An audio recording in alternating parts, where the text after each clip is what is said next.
안녕하세요. 한 주 잘 보내셨죠? 예, 오늘은 3, 4월 과정 7주차 지난 시간입니다. 그래서 지난주에서 투자론 계속 말씀을 좀 드리도록 하겠습니다. 자, 이러면 교재는 211페이지예요. 211페이지 펴놓으시고 설명을 좀 들어보시기 바라겠습니다.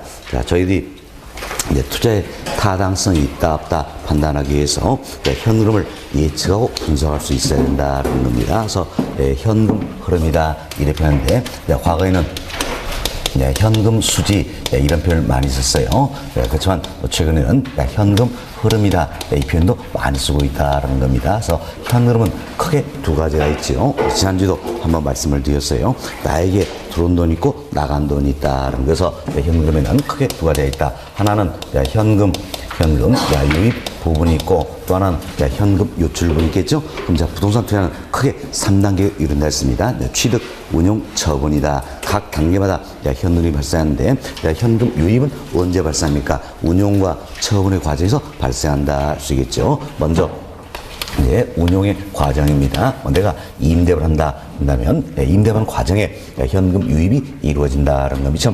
운용에 의한 현금 유입 부분은 우리가 매년을 단위로서 산정한다는 것에서 매년에 세후 현금 흐름이라는 게 있어요. 매년에 세후 현금 이를 운용에 의한 현금 유입 부분을 활용하겠다는 겁니다. 다음 처분 시에도 현금 유입이 이루어지죠. 이는 투자 기간 말이다 이렇게 보시면 되겠어요. 투자 말, 예를 들어서 내가 이제 임대업을 5년 동안 한다라는 겁니다. 그럼 임대업을 5년 동안 하면 5년째 말에 처분을 하게 되겠죠. 그리고 현금 유입이 이루어진다. 이때 현금 유입의 크기는 뭐로 하겠습니까? 바로 세후 지분 복귀액이다 이렇게 보시면 되겠어요. 세후 지분 복귀액이다. 지금까지 딱 하면서 내 투자한 지분이 얼마 돼서 다시 나에게 돌아오느냐 이 문제죠. 그래서 세후 지분 복귀액이다 생각하시고 다음은 현금 유출이 있죠. 자, 현금 유출은 언제 이루어집니까? 바로 취득 시가 되겠다는 겁니다. 취득 시에는 현금 유출이 이루어지는데 현금 유출의 거기는 총 투자액입니까? 지분 투자액입니까? 지분 투자, 내가 호주에 나가는 거니까 현금 유출의 크기는 지분 투자액이다 이렇게 보시면 되겠습니다. 자, 이처럼 운용과 처분의 과정에서는 현금 유입이 이루어진다. 이때 현금 유입의 크기는 운용의 과정을 통한 매년의 세후 현흐름과 처분의 과정을 통한 투자 말의 세후 지분 복귀액을 의미한다라는 겁니다. 현금 유출은 취득 시에 이루어지는 거죠.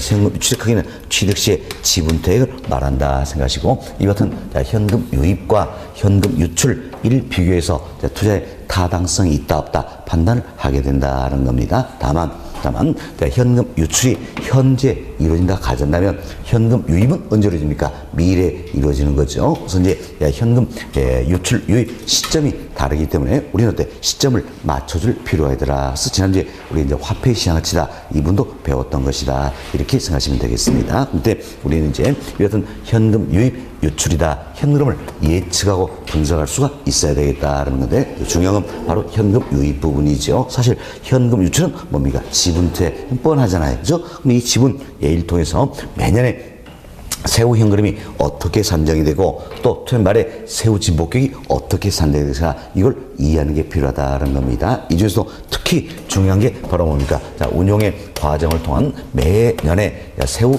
현금이 어떻게 산정될 것인가 이는 너무너무 중요한 부분이다 이렇게 생각하시면 되겠습니다. 자, 이제 이런 정도 개괄적으로 말씀을 드리고 자, 여러분 교재 211페이지 1번 측도 보시면 영업수지 계산이다 소개되고 있죠. 자, 이 분이 바로 이제 운용의 과정을 통한 매년에 세후 현금을 산정한 플로차트다라는 겁니다. 너무너무 중요하다 그랬습니다. 그래서 이제 1번 챕터 옆에다가는 별표 13개 해주시기 바라겠습니다.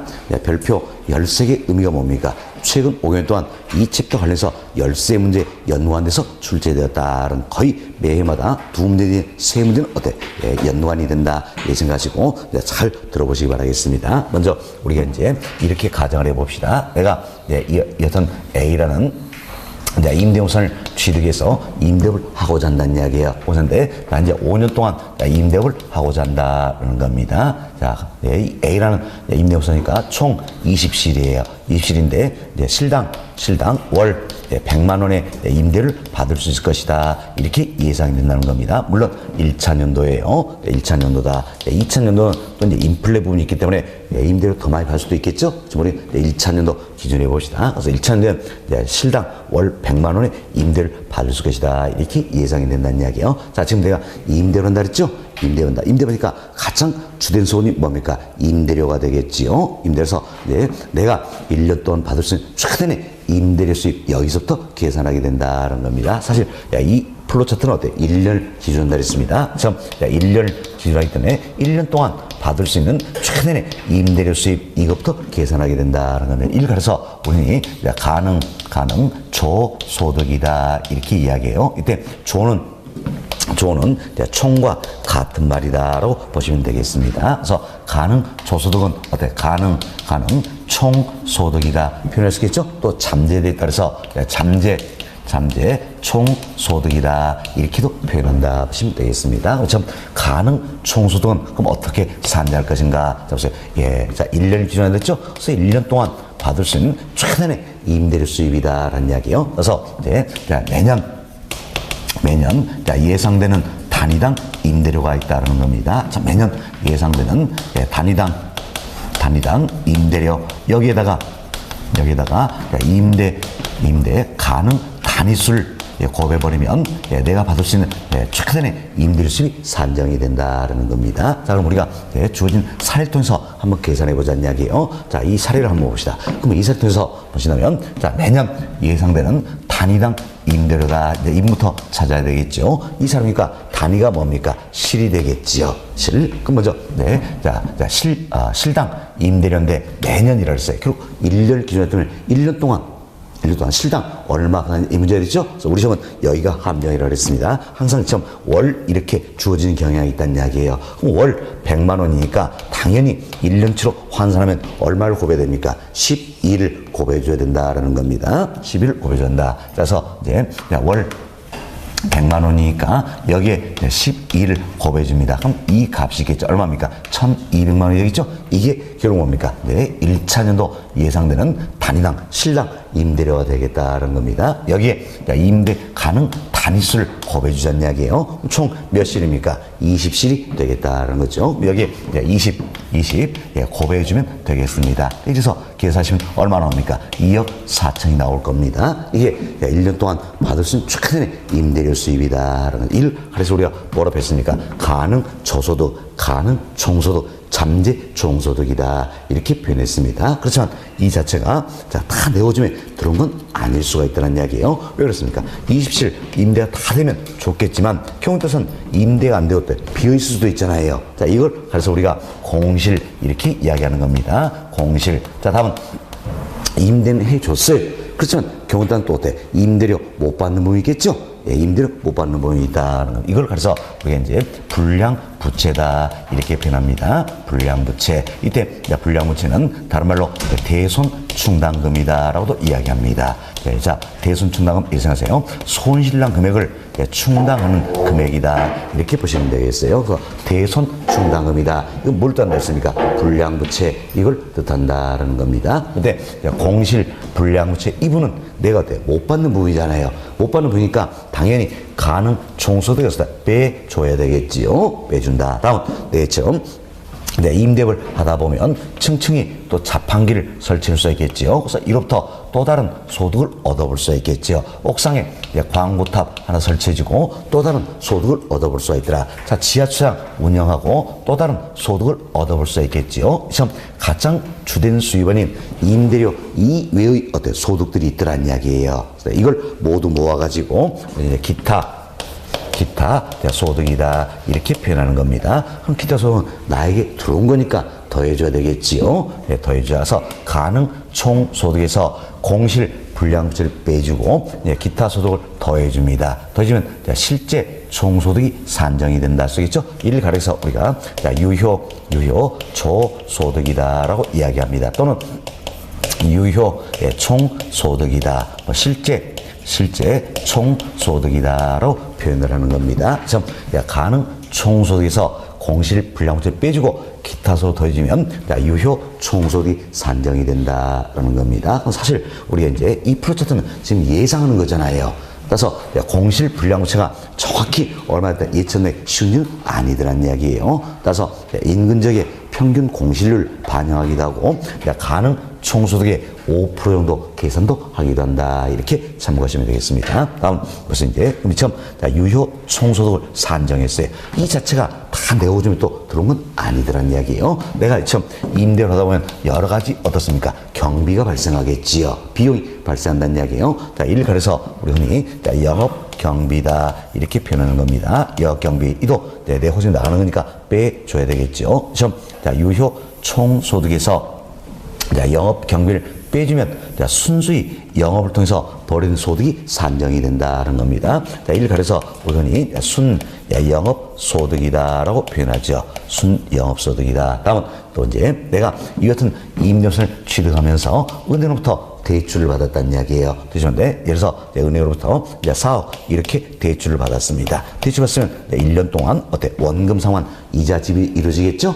이것도 이를 가려서 우리가 뭐로 표현할 것인가? 바로 부채 서비스액이다라고 이야기합니다. 자, 부채 남의 돈 쓰고 서비스 그에 대한 대가로 지불하는 금액이다라는 이야기. 그럼 부채 서비스액 이 안에는 뭐가 들어갑니까? 자, 원금과 이자가 포함이 된다는 겁니다. 그래서 이 플로 차트는 1년을 기준한다 했죠? 그래서 1년 동안 총 상환한 원금과 1년 동안 총 지불한 이자를 합해서 뭐로 표현합니까? 부채 서비스액이다. 이렇게 표현하는 겁니다. 그래서 부채 서비스액은 결국은 어때? 원금과 합한 금액이니까 원리금 상환액이다. 이렇게 보시면 되겠죠. 자, 원리금은 뭘 답니까? 원금과 이자를 합한 금액이다라는 거. 지난 시험에 또 이게 또 답이 됐었습니다. 자, 부채 서비스액은 원금 상환액만을 의미한다. OX.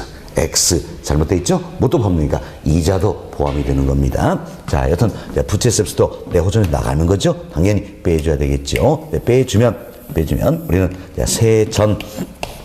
세전 자, 현금을 산정을 하게 된다라는 겁니다. 이때 자, 현금은 자, 현금 수지 표현한다 그랬죠? 그래서 세전 자, 현금 수지다 이렇게 보시면 되겠어요. 근데 우리 교재도 자, 세전 현금 수지 이 표현이 나오는데 최근에는 현금이다 이 표현을 더 많이 쓴다 그랬습니다. 근데 우리 기출문제를 보시더라도 최근 기출문제는 어때? 전부 다 세전 현금 이렇게 표현하고 있어요. 조금 오래된 문제는 3, 4년 전마다라도 세전 현금수지 이런 표현도 쓰고 있다. 이렇게 보시면 되겠습니다. 자, 다음 세금 내야 되겠죠? 세금 뭡니까? 이처럼 내가 이제 영업의 과정을 통해서 벌어진 소득에 대한 세금이다. 이런 의미에서 소득세죠? 이름을 영업소득세 이렇게 붙여놨습니다. 영업소득세. 자, 이거 세금도 빼줘야 되겠죠? 내 호점이 나가는 거니까. 자, 빼주면 우리는 세후 자, 현금을 산정을 하게 된다는 겁니다. 자, 현금 수지죠. 그래서 세후 현금 수지를 산정을 하게 된다. 이렇게 보시면 되겠어요. 이때 산정된 세후 현금 흐름 이 부분을 어때 운용에 의한 현금 유입 부분으로 어때 활용을 하겠다라는 겁니다. 이 플로 차트는 너무너무 중요하다 그랬지요. 자, 다시 봅시다.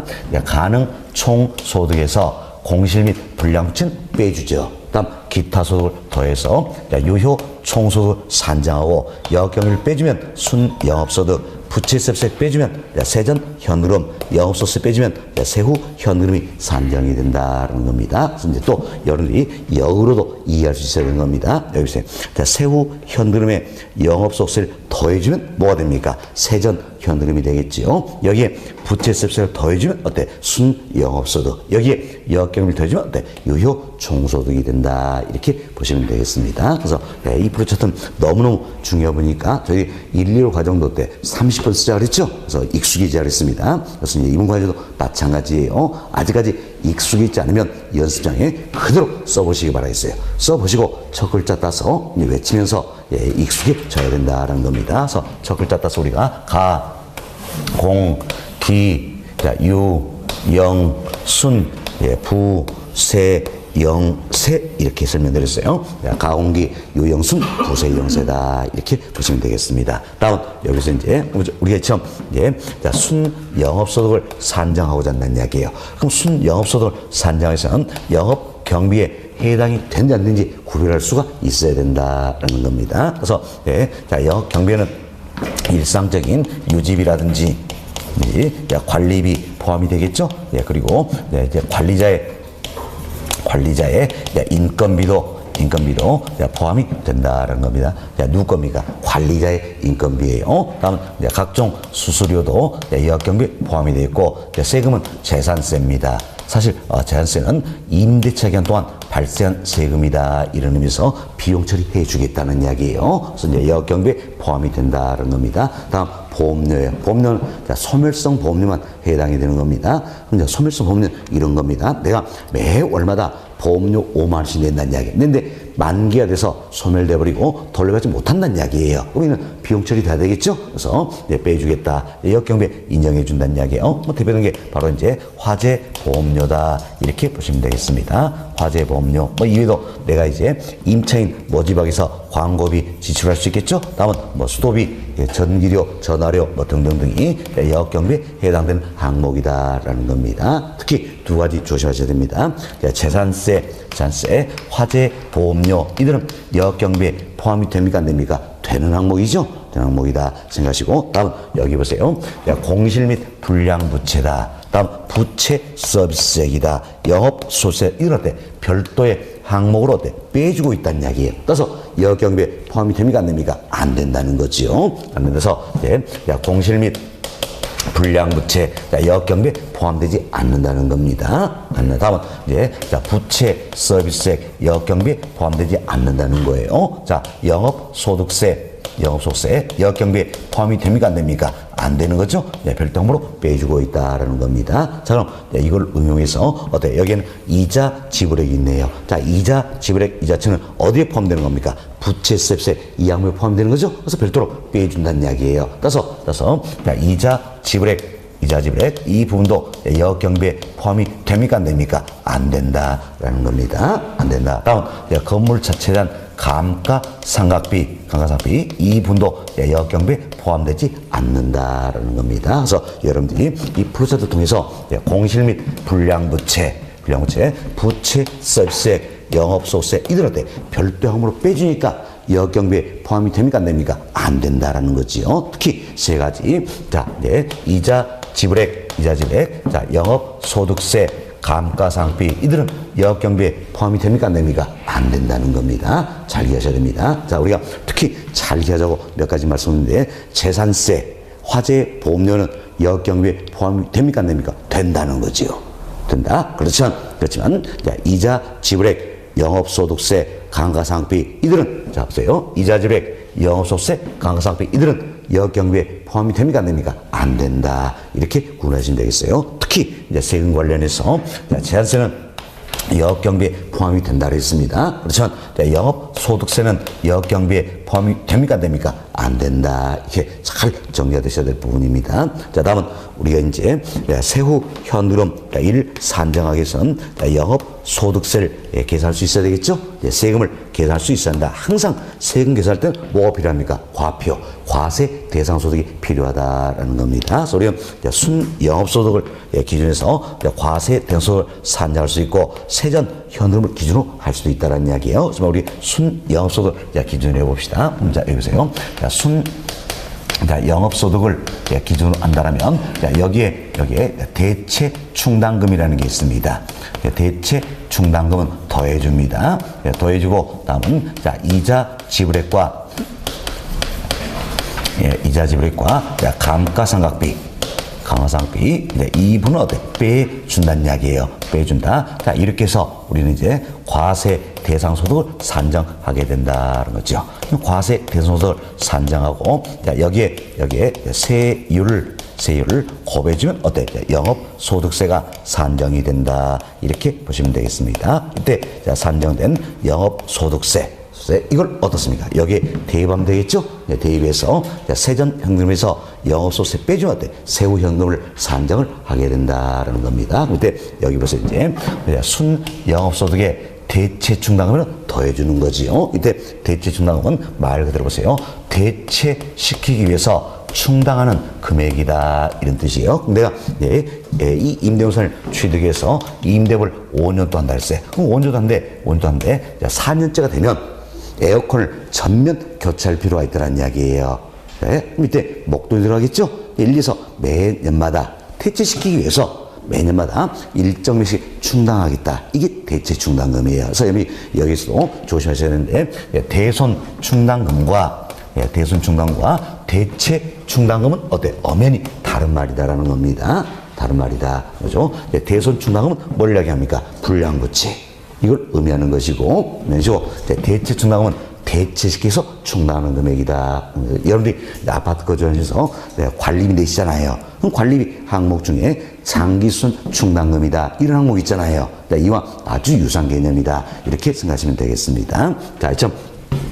대체시켜서 충당하는 금액도 어때? 번 돈에서 충당하겠죠? 따라서 세금 부과해야 해야 되겠죠. 그래서 대체 충당은 어때? 더해준다는 이야기예요. 더해준다. 그리고 여기는 이자 지불액인데 이자 지불액은 바로 이 부분 이야기합니다. 이자 지불액. 그리고 건물 자체는 감가상각비 있어요. 이때 이자 지불액과 건물 자체는 감가상각비 이 부분은 빼주겠다는 이야기예요. 왜 그렇습니까? 세법상 비용으로 인정이 된다는 이야기예요. 참, 세법상 비용으로 인정이 되기 때문에 과세 대상소득을 산정할 때는 이자 지불액과 감가상각비는 빼준다는 이야기예요. 그럼 결국은 이자 지불액, 감가상각비 이 금액만큼 과세 대상 소득이 어때? 줄어든다 할 수 있겠지요. 줄어든다. 줄어들기 때문에 동일한 세율을 적용하더라도 당연히 세금이 어때? 줄어든다. 그래서 우리가 절세 효과를 얻을 수 있다. 이 같은 투자의 장점이 있다라는 겁니다. 그래서 사실 내 돈이 충분함에도 불구하고 이 같은 절세 효과 이렇게 있었대. 그래서 타인 자본을 활용하는 경우도 있다. 이렇게 보시면 되겠습니다. 자, 다음은 이 같은 우리 영업소득세를 산정하기 위해서는 이제는 감가상각비는 알아야 돼요, 몰라야 돼요? 알아야 되겠죠. 조금 전에 저희들이 감가상각비는 영업 경비에는 포함이 됩니까, 안 됩니까? 안 된다 그랬지요. 안 된다. 그렇지만 우리가 이제 영업소득세 이걸 산정하기 위해서는 감가상각비를 알아야 되겠다라는 겁니다. 그래서 감가상각비 이 자체는 영업소득세 산정할 때부터 반영이 되고 있다 보시면 되겠어요. 따라서 감가상각비에 영향이 고려된 소득은 순 영업소득입니까? 세후 현금입니까? 세후 현금이 된다 이렇게 생각하시면 되겠습니다. 됐습니다. 자, 여튼 우리는 이제 순 영업소득에 대체 충당금 더해주고 이자 지불액 감가상각 빼준다 했어요. 과세 대손 산정하고 세로 보면 영업소득세가 산정이 된다. 이 부분도 여러분들이 첫 글자 따가지고 플로차트로 기억을 할 수 있어야 되겠지요. 첫 글자 써 우리 어떻게 했어요? 순, 대, 이, 감이다. 이렇게 기억했습니다. 순대 너무너무 좋아하시잖아요. 아닌가요? 하여튼 저는 굉장히 좋아합니다. 여기에 딱 뭐가 옆에 하나 더 있으면 건네주겠죠?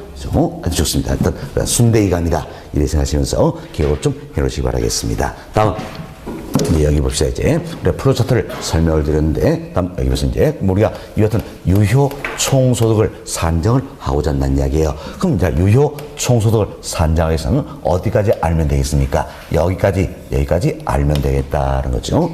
자, 유효 총소득을 산정하기 위해서는 공실 알아야 되겠죠? 다음 기타 소득 인정지 알아야 된다는 이야기예요. 그렇지만 유효 총소득을 산정하기 위해서 영업 경비 항목 알 필요 있어요, 없어요? 없죠? 그럼 재산세 납입한 게 얼마나 있는 건지 화재보험료 납부한 게 얼마인지 알 필요 있어요, 없어요? 없더란 이야기예요. 또한 부채세세 알 필요 있어요, 없어요? 없죠? 이자 지불에 알 필요 없더라. 영업소득세 감가상각비 알 필요가 없다란 이야기예요. 그래서 유효 총소득을 산정해서는 여기까지만 알면 되겠다. 이렇게 생각하시면 되겠어요. 다음은 우리가 이제 순영업소득을 산정하고자 합니다. 그럼 순영업소득을 산정해서는 어떻습니까? 이제는 여기까지는 알아야지 어때? 순영업소득 산정할 수 있겠죠? 따라서 순영업소득을 산정하기 위해서는 재산세 납부관계 인정지, 화재보험료 납부관계 인정지 알아야 됩니까? 몰라야 됩니까? 알아야 되겠죠? 그렇지만 순영업소득을 산정하더라도 부채세세, 이자 지불액, 영업소득세 감가상각비 이들은 굳이 알 필요 있어요, 없어요? 없다. 이렇게 보시면 되겠습니다. 다음 이제 세전 현금을 산정하고자 한다는 얘기죠. 세전 현금을 산정하고자 할 때는 어때? 여기까지 알아야 되겠다. 그 얘기죠. 따라서 세전 현금을 산정하고자 한다. 이때는 어때? 영업 경비도 알아야 되고 부채세세 이자지부터 알아야 되겠죠. 그렇지만 세전 현금 이걸 산정할 때 영업 소득세나 감가상각비는 꼭 알 필요 있어요, 없어요? 없다라는 겁니다. 그래서 이제 여러분들이 이 프로 차트를 이렇게 활용하시면 되겠어요. 그래서 우리 시험은 2번이나 물어봤습니다. 한 번은 이걸 물어봤죠. 박스형 문제로서 자, 유효 총소득을 산정하고자 한다. 필요한 항목은 모두 몇 개인가? 이렇게 물어보는 겁니다. 그럼 어때? 여기까지만 알면 되겠다. 이 생각하시면 되겠죠? 다음은 또 이걸 물었어요. 순영업소득을 산정하고자 한다. 필요한 항목이 아닌 것은? 그럼 보기 보니까 이자 지불액 나와 있더라고요. 그럼 순영업소 산정할 때는 자, 여기까지만 알면 되겠죠? 굳이 이자 지불액 알 필요 있어요, 없어요? 없다. 이렇게 해서 생각하시면 되겠습니다. 이렇게 활용을 해주고, 여기서 가운기 용수는 부세연세다. 얼른 적어놓으시고, 자, 유효 총소득 산정하고자 한다. 그럼 여기까지 알면 되겠다. 순영업소 산정하고자 한다. 그럼 여기까지 알면 되겠다. 세전 현금을 산정한다. 그럼 어때? 여기까지 알면 되겠다. 이렇게 생각하시면 크게 문제 안 되겠죠? 됐습니다. 다음은 이제 크기 비교를 한번 해봅시다. 자, 여기는 자, 유효 총소득과 순영업소 이 둘 비교해보자는 이야기예요. 자, 유효 총소득과 순영업소득을 비교해보자. 자, 일반적으로 어디가 더 클까요? 자, 유효 총소득도 크겠죠? 사실 임대하다 보면 여경매 때 반드시 발생이 되겠죠? 반드시 발생이 되기 때문에 둘 중에 뭐가 큽니까? 유효 총소득이 더 크다. 이렇게 보시면 되겠어요. 다음은 여보시죠. 이제 순영업소득과 세전 현금 이걸 비교해보자는 이야기예요. 순영업소득과 세전 현금을 비교해보자라는 겁니다. 비교를 해보는데, 자, 보세요. 이제 이때는 얘를 조건을 잘 보셔야 되는 겁니다. 이런 조건이라는 이야기예요. 전액, 자기 자본만으로 투자가 이루어졌다라는 겁니다. 그럼 타인 자본 활용을 했어요, 안 했어요? 안 했잖아요. 그렇죠? 그럼 자, 이때는 원금 상환 이자 지를 필요가 있어요, 없어요? 없죠? 그럼 부채세율이 얼마가 되는 겁니까? 0이 되는 거지요. 따라서 순영업소득과 세전 현금은 어떻습니까? 같다는 걸 알 수 있겠죠? 같다. 다음은 벌써 이제 순영업소득과 세전 현금을 비교해보겠는데, 이때는 타인 자본을 활용하고 있다는 이야기예요. 이처럼 타인 자본을 활용을 한다라면 최소한 이자는 내겠죠? 따라서 이때는 순영업소 세전현금 어디가 더 클까요? 순영업소득이 더 크다. 이렇게 보시면 되겠습니다. 다음 벌써 이제 세전 현금과 세후 현금 이걸 비교해보자는 이야기야. 근데 이때도 조건을 잘 보셔야 됩니다. 이때도 이런 조건이에요. 과세 대상소득 이게 어때? 플러스 값이란 이야기예요. 그럼 과세 대상소득이 플러스 값이라면 세금 내야 될 게 당연히 있겠죠? 그리고 투자자가 납세 의무자다라는 이야기야. 그럼 세금을 내야 돼, 안 내야 돼요? 내야 되겠죠?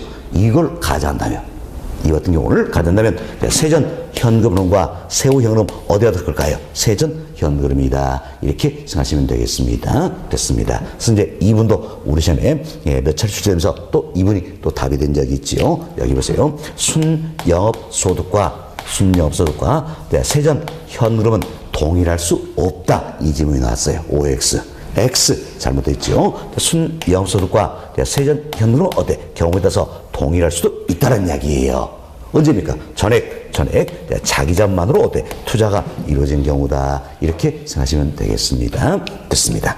자, 그래서 이제 크기 비교까지 해드렸고요. 자, 항상 크기 비교할 때는 여러분들 주어진 조건을 잘 보셔야 되겠습니다. 그 조건을 보시고 자, 판단을 해보시기 바라겠습니다. 다음은 이제 소득과 투자액과의 관계를 말씀을 좀 드리는데, 이 프로젝트에서 주된 소득은 5가지가 있습니다. 뭐가 있습니까? 가능 총소득, 자, 유효 총소득, 순영업소득, 세전 현금, 세후 현금 5가지가 있다는 이야기예요. 5가지인데 이때 여기는 가능 총소득, 유효 총소득, 순영업소득 이 3가지입니다. 자, 가능 총소득, 다음은 자, 유효 총소득, 자, 순영업소득이다는 겁니다. 자, 이 3가지는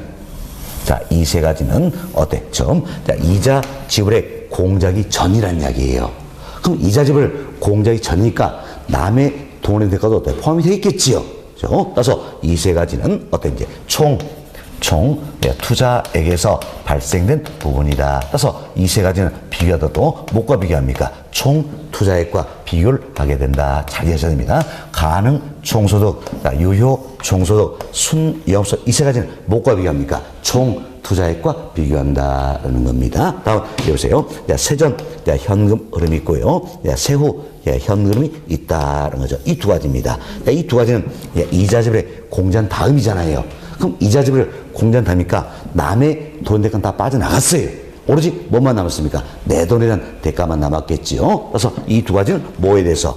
지분, 투자액에서 발생한 부분이다. 따라서 비교하더라도 뭐과 비교해야 됩니까? 지분, 투자액과 비교를 해야 된다. 이렇게 보시면 되겠습니다. 자, 다시 보세요. 자, 가능 총소득, 유효 총소득, 순영업소 이 세 가지는 뭐과 비교합니까? 총 투자액과 비교한다 그랬습니다. 반면 세전 현흐름, 세후 현흐름 이 두 가지는 뭐과 비교합니까? 지분 투자액과 비교한다. 이렇게 보시면 되겠습니다. 그래서 저희들이 지난주입니다. 이런 예를 들었죠. 우리가 총 자본 수익률을 구하고자 한다. 그럼 때는 총 자본 수익률을 구하고자 할 때는 결국 이제 소득을 뭘로 봤습니까? 순영업소득으로 활용을 했죠. 다음 자기 자본 수익률을 구하고자 한다는 이야기예요. 그때는 어떤지 소득을 뭘로 봤습니까? 자기 자본 지분투자액이죠. 지분투자액이기 때문에 소득은 뭘 고렸습니까? 세전 현금이다. 이렇게 이야기했던 겁니다. 그래서 총 투자액을 기준해서 수익률 산정하고자 할 때 수익은 뭘 고렸습니까? 순영업소득. 다음 지분 투자액을 기준해서 수익률 산정하고자 한다는 이야기. 수익은 뭘 고려야 합니까? 세전 현금이었다. 이렇게 한번 설명드렸죠? 설명드렸고 여튼 가능 총소득, 유효 총소득, 순영업소 이 세 가지는 뭐과 총 투자액과 비교되는 것이고 세전, 세후 두 가지는 어때? 지분 투자액과 비교된다. 이렇게 보시면 되겠습니다. 자, 여기까지 말씀을 드리면 이 플로차트 관련해서 우리 시험에 출제했던 지문형은 정리가 다 된 겁니다. 여기까지 우리 시험 출제되었다. 이렇게 생각하시면 되겠습니다. 됐습니다. 이 정도 이해하시면 될 것 같고요. 여러분 교재는 211페이지에 나와 있는 내용이에요. 1번 챕터 영업수지 계산이다. 여기에 플로차트 나와 있죠? 1 가지고 지금까지 설명드린 내용입니다. 그래서 교재는 밑줄 그린 내용 쭉 읽어보시면 되겠습니다. 읽어보시고 212페이지를 한번 보세요. 자, 212페이지는 17번 문제가 들어있습니다. 같이 한번 살펴봅시다. 다음은 대상선에 1년 동안 예상된 현흐름이다. 자, 순영업소득은 단 주어진 조건이다. 자, 문제에서는 결국 뭘 구하라는 겁니까? 순영업소득 이걸 구하라. 그 이야기죠? 순영업소득 이걸 구하라는 이야기야. 이걸 구하는데 그럼 우리는 이 생각하셔야죠. 이제 자, 순영업소득 구했으니까 얼른 여러분이 플로차트 떠올려야 되죠? 가공기 이용순 부재형수다. 얼른 생각하시고 이때 그럼 이제 무엇부터 구할 것인가 찾아보자는 이야기예요. 박스 보세요. 박스 보니까 임대 면적, 임대 면적당 매월 임대료 이게 나와 있잖아요. 그럼 일통에서 뭘 구하라는 이야기야? 가능 총수 여기서부터 구하라 그 이야기지요. 그럼 가능 총수부터 구하라 했으니까 얼른 우리는 이제 플로차트 그려야 되겠죠. 그래서 가, 공, 기, 유, 영, 순 이렇게 해서 뭘 구한다? 순역수 구한다. 그래서 가능 총소에서 공실 불량원칙 빼주고 기타수 더해주면 어때? 유효 총소득이 산정이 되는 것이고 자 역경 빼주면 순영업소득이다. 이렇게 해서 순영업소득 때 산정을 하게 된다. 네, 생각하시면 되겠습니다. 그럼 먼저 우리는 뭘 구해야 됩니까? 가능 총소득도 구해야 되겠죠? 가능 총소득은 뭐로 있습니까? 1년 동안 받을 수 있는 최대한의 임대료 수입이다. 그래서 어떻게 생각합니까? 네, 매년 예상되는 단위당 임대료 여기에 임대료 단수를 곱해주면 되겠다는 겁니다. 자, 이거 보니까 단위가 뭡니까? 제곱미터 되겠죠? 제곱미터다라는 겁니다. 자, 그러면서 이제 임대 면적당 매월 임대료가 단위미당 얼마입니까? 2만 원이네요. 2만 원. 그럼 단위미당 2만 원인데 이때 매월 나와 있지요. 이게 한정이라 그랬어요. 그럼 항상 우리는 1년 기간이니까 여기에 얼마를 곱해줘야 됩니까? 12를 곱해줘야 되겠죠?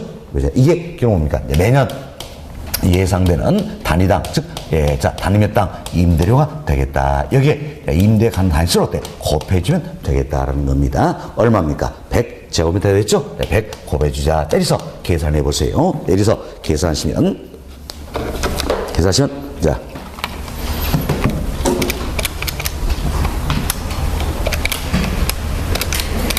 얼마 나옵니까? 2,400만 원이다. 알 수 있겠죠? 그래서 이제 2,400만 원이다. 이렇게 찾았습니다. 그럼 자, 가능 총소득은 얼마입니까? 2,400만 원이다. 이걸 찾았어요. 다음, 자, 공실. 예, 찾아봅시다. 자, 주요 조건 보세요. 주요 조건 보니까 공실 손상대는 연간 임대료 5% 나와 있죠? 그럼 자, 2,400에 5% 계산하면 되겠죠? 얼마입니까? 120만 원이다라는 걸 알 수 있겠죠? 120만 원 빼줘야 되겠죠? 다음은 주어진 조건 보세요. 기타 소득 있어요, 없어요? 없죠?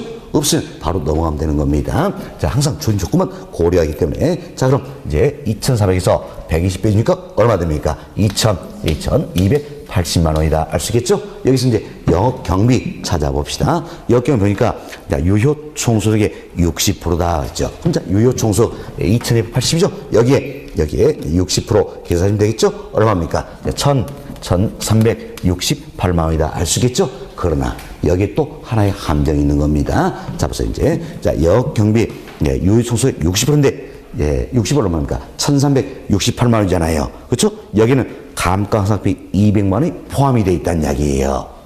여기는 자, 그럼 어서 이제 이 금액에는 감가상각비 200만 원이 포함이 되어 있다는 이야기예요. 우리가 이걸 배웠죠. 감가상각비는 영업경비에 포함이 된다, 안 된다? 안 된다. 이걸 응용한 문제예요. 감가상각비는 영업경비에 포함이 안 된다는 이야기예요. 안 되기 때문에 실제로 이제 영업 경비는 얼마가 되는 겁니까? 자, 200만 원 여기에 포함이, 여기는 지금 어때? 1,368만 원에는 200만 원이 들어있잖아요. 그렇지만 이 200만 원 영업 경비 해당이 안 되기 때문에 당연히 여기서 200을 빼줘야 되겠죠. 200을 빼주면 얼마입니까? 1,168만 원이 되겠다. 그래서 이제 영업 경비는 이제 1,168만 원이다. 이렇게 보시면 되겠습니다. 자, 그럼 이제 계산하시면 되겠죠. 자, 2,280만 원, 여기서 1,168만 원 이걸 빼주면 얼마가 됩니까? 이제 1,112만 원이 나오게 되겠다라는 거면서 우리는 뭘 가졌어요? 순영업소득 계산되겠죠? 1,112만 원이다. 이렇게 보시면 되겠어요. 따라서 1,112만 원 답은 몇 번입니까? 3번. 이렇게 찾는 문제다 생각하시면 되겠어요. 그래서 이 문제가 아주 단순한데도 함정이 두 가지가 들어있다는 겁니다. 하나는 뭡니까? 우리가 이제 가능 총소득은 항상 1년을 기준하기 때문에 월 임대료 나면 얼마를 곱해주자. 12 이걸 곱해주자라는 거. 그리고 또 하나는 뭡니까? 감가상각비는 영업경비에 포함이 된다, 안 된다? 안 된다. 네, 감가상각비는 영업경비에 포함되지 않는다. 이런 걸 잘 기억하자. 이런 취지로 문제를 한번 풀어드렸습니다. 연습을 좀 해보시기 바라겠어요. 어려운 건 아니죠? 이것만 이해하시면 풀 수 있을 겁니다. 사실 이 문제는 우리 시험에 출제된 문제가 아니에요. 문제 아니라 감정평가사 자격시험 때 출제했던 그와 같은 문제가 되겠습니다. 네. 자, 다음은 우측에 18번 문제가 들어있죠. 네, 이번은 저희들이 한번 풀어드렸으니까 여러분이 어때 풀어보시기 바라겠습니다. 자, 그리고 2번 챕터로만 지금까지 우리가 이제 운용의 과정을 통한 매년에 이제 세후 현금이다. 이걸 산자하는 플로차트 설명을 드렸습니다. 다음은 2번 챕터는 처분입니다. 처분 시 어때? 즉 투자의 말이 되겠죠? 세후 지분 복객을 산정을 해보자라는 겁니다. 자, 이제 이 플로차트를 우리 한번 살펴보겠는데 먼저 처분 시니까 자 보세요. 내가 이렇든 임대부산을 취득해서 5년 동안 임대할 예정이란 이야기예요. 그리고 어때? 5년 뒤에 어때? 처분하겠지요. 5년 뒤에 처분한다는 이야기예요. 그럼 이때 가장 먼저는 뭡니까? 얼마 받고 팔 수 있을 것인가? 여기서부터 예상이 돼야 된다라는 겁니다. 그래서 먼저 예상되는 매도 가격이 있다는 겁니다. 그래서 얼마 받고 팔 것인가? 여기서부터 생각을 해야겠죠. 그래서 이제 예상되는 매도 가격이 있다는 이야기예요. 여기서 공인 중개 수수료처럼 매도 경비는 어때? 빼줘야 되겠지요. 매도 경비를 빼주자. 매도 경비 빼주면 순 매도액이 산정이 되는 거죠. 순수한 매도이다 그래요. 순 매도액이다. 그럼 이 자체가 다 내 것이가 아니란 이야기예요. 아니다. 자, 그래서 우리가 이제 이 같은 임대부산을 취득하면서 은행으로부터 4억 대출을 받았다는 이야기예요. 대출받는데 예를 들어서 10년 만기로 4억 대출을 받았어요. 그럼 임대를 하는 5년 동안에 원금 상환된 게 있겠죠? 그리고 임대 정년 딱 5년째 처분한 이 순간에 아직까지 상환되지 않은 원금이 또 있을 거 아니에요. 이 돈은 내 겁니까 아닙니까? 아니잖아요. 그래서 여기 어때? 빼줘야 되겠죠? 빼주죠. 그래서 이제 순 매도액에서 아직까지 갚지 않고 남아있는 잔액이 있다는 이야기에서 미상환 저당 잔금을 빼준다는 겁니다. 쉽게 생각하면 자 처분한 이점의 대출 잔액, 저당 잔액이다. 이걸 어때 빼준다는 이야기. 이건 내게 아니니까. 그러니까 자 쉽게 이 생각하세요. 자 이제 내가 10억 대출을 4억 대출을 받았어요. 만기 10년으로 대출받는데 임대를 한 5년 동안 이 대출받은 금액 4억 중에서 자 1억 5천은 어때 원금 상환이 이루어졌다는 이야기예요. 그렇지만 아직 어때 2억 5천은 원금 상환이 안 됐잖아요. 그럼 2억 5천 이 돈은 내 돈이 아니에요. 아니잖아요. 아니죠? 그럼 여기서 어때 빼줘야 되겠죠? 바로 그 이야기예요. 빼준다. 이렇게 해서 이제 순매도에서 미상환 저당 잔금 이걸 빼주면 세금 내기 전이죠. 세전 지분 복귀액이 산정이 되고요. 세금 냅시다. 이때 세금을 학자들이 자본이득세다 이렇게 이름을 붙여놨습니다. 자본이득세 이걸 빼주면 세후 지분 복귀액이 산정이 된다는 것을 이분도 흐름을 잘 이해하시면 그리 어렵지 않은 겁니다. 자, 처분이니까 내가 얼마 받고 팔 수가 이것부터 예상한다는 이야기예요. 이 예상되는 매도 가격에서 공인의 수수료 이 같은 매도 경비를 빼주면 순매도액이 산정이 되는 거고, 여기서 미상환 저당장 빼주면 세전 지분복귀액, 자본이익을 빼주면 어때? 세후 지분복귀액이 산정이 된다 생각하시고, 이도 여러분들이 첫 글자 따가지고 이렇게 하세요. 자, 예, 매, 순, 미, 세, 자, 세 이렇게 해서 예매순 미세자세다 이렇게 생각하시면 되겠어요. 뭐 이렇게 굳이 안 해도 이 프로 차트는 어려운 게 아니에요. 그죠? 흐름만 잘 생각하시면 되겠어요. 그래서 이 부분은 우리 시험 출제비 좀 낮은 부분이에요. 그 별표 없어요. 이 부분은 출제비 낮은 부분이냐? 과거에는 어때? 이 프로 차트를 그대로 박스에 넣어놓고 여기 어때? 괄호 쳤어요. 이렇게 괄호 쳐놓고 들어간 말로 순서를 어떻게 날된 것은 이런 걸 묻는다는 이야기예요. 흐름만 잘 생각하시면 되겠죠. 그래서 예상되는 매도 가격에서 매도 경비를 빼주면 순매도액이다. 미상환 저당액 빼주면 세전 지분복귀액, 자본세 빼주면 어때? 세후 지분복귀액이다. 이렇게 생각하시면 되겠습니다. 자, 그리고 여러분들이 이제 자본이득세 조금 낯선 표현일 거예요. 낯선 표현인데 우리가 이런 잘 해봅시다. 내가 이제 이 임대부산을 취득해서 임대업이라는 운용의 과정을 거치겠지요. 그리고 이제 처분을 하게 된다는 거. 그 밑에 이제 운용의 과정을 통해서 이득을 얻을 수 있어요, 없어요? 있잖아요. 이때 얻을 수 있는 이득을 우리가 뭐랍니까? 소득 이득이다. 이렇게 이야기하는 거죠. 다음 처분의 과정을 통해서 얻을 수 있는 이득이 뭡니까? 자본 이득이다. 이렇게 생각하시면 되겠습니다. 자, 여보세요. 소득 이득에 대한 세금 내야 돼, 안 내야 돼요? 내야 되겠죠. 이 세금이 바로 뭡니까? 영업소득세지요.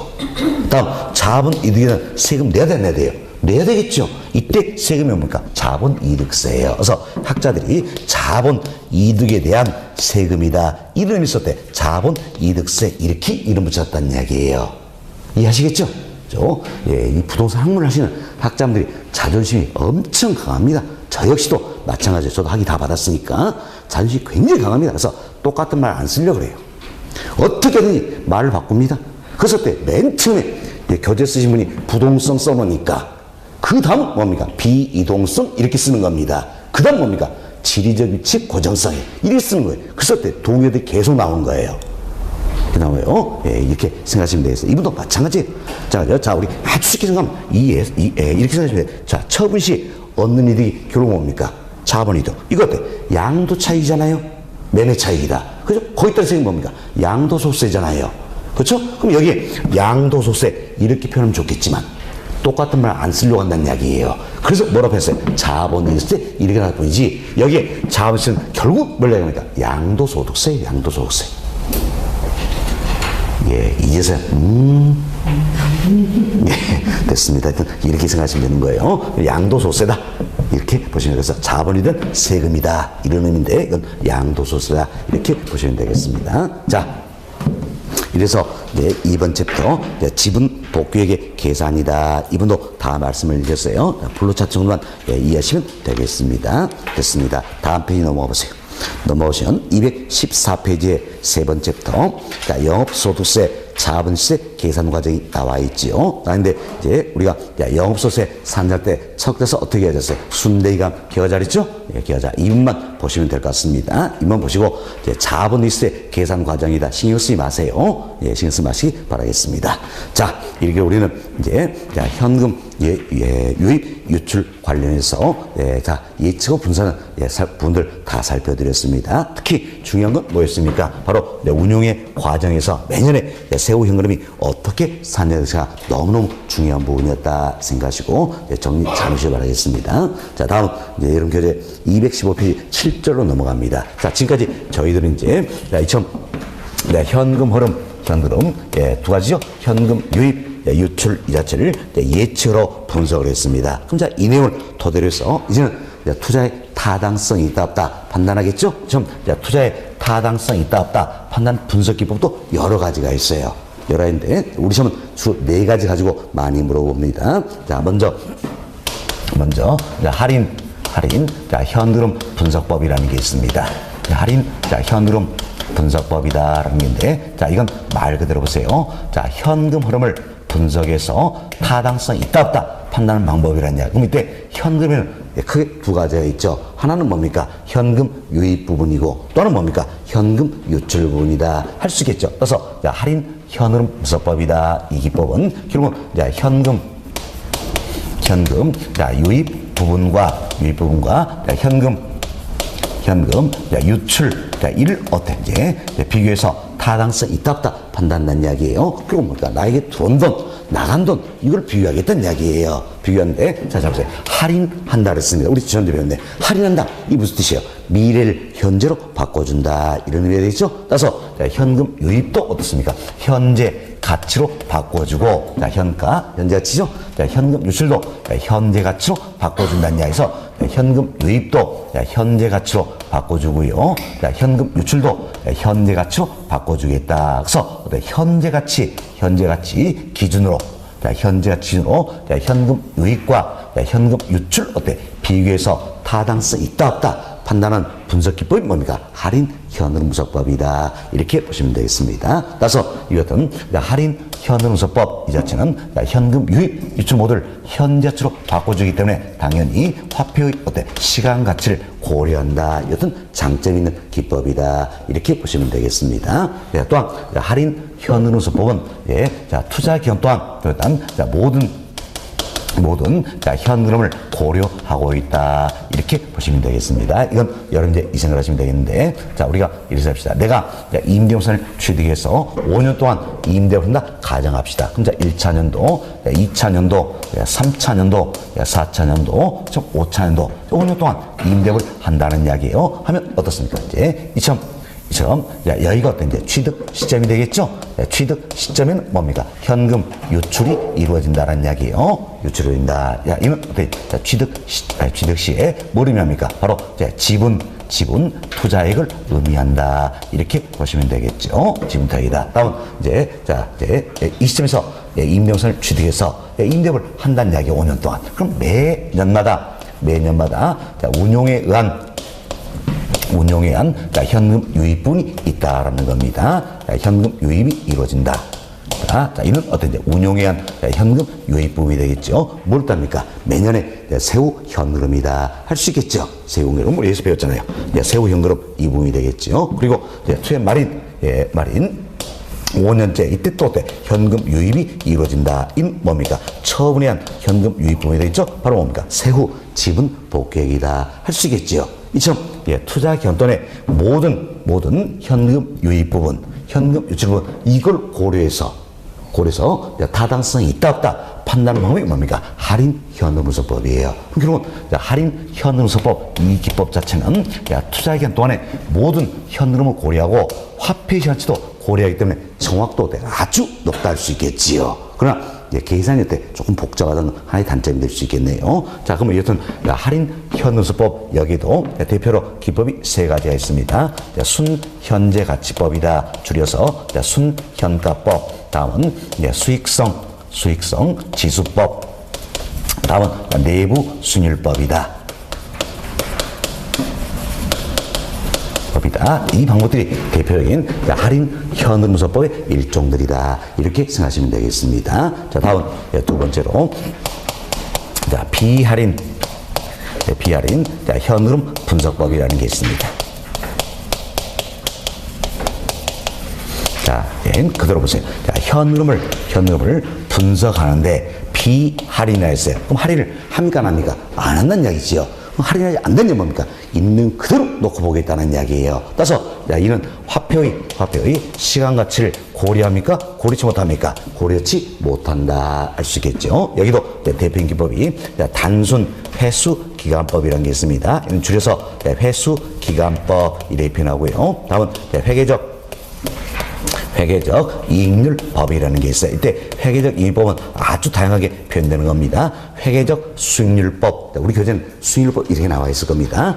회계적 수익률법, 평균 이익률법 좀 다양하게 표현되고 있다 생각하시고, 자, 여기는 단순 회수기간법이나 회계적 이익률법, 이들은 다 됩니까? 비할인 현흐름 분석법이에요. 분석법이라서 화폐가치를 고르지 못한다는 단점이 있다는 이야기예요. 그럼 그거 계산이 아주 간편하기 때문에 널리 쓰이는 방법이다. 이렇게 생각하시면 되겠습니다. 다음은 세 번째로 어림셈법이라는 게 있습니다. 어림셈법. 자, 어림셈법은 말 그대로 보세요. 어림셈 한다는 이야기야. 그럼 어림셈 한다는 이야기는 정확히 셈한다는 겁니까? 대충 셈한다는 겁니까? 대충 셈한다라는 겁니다. 따라서 이 투자 기간 동안 모든 현금을 고려할 수 있어요, 없어요? 없죠? 대충 하면 돼.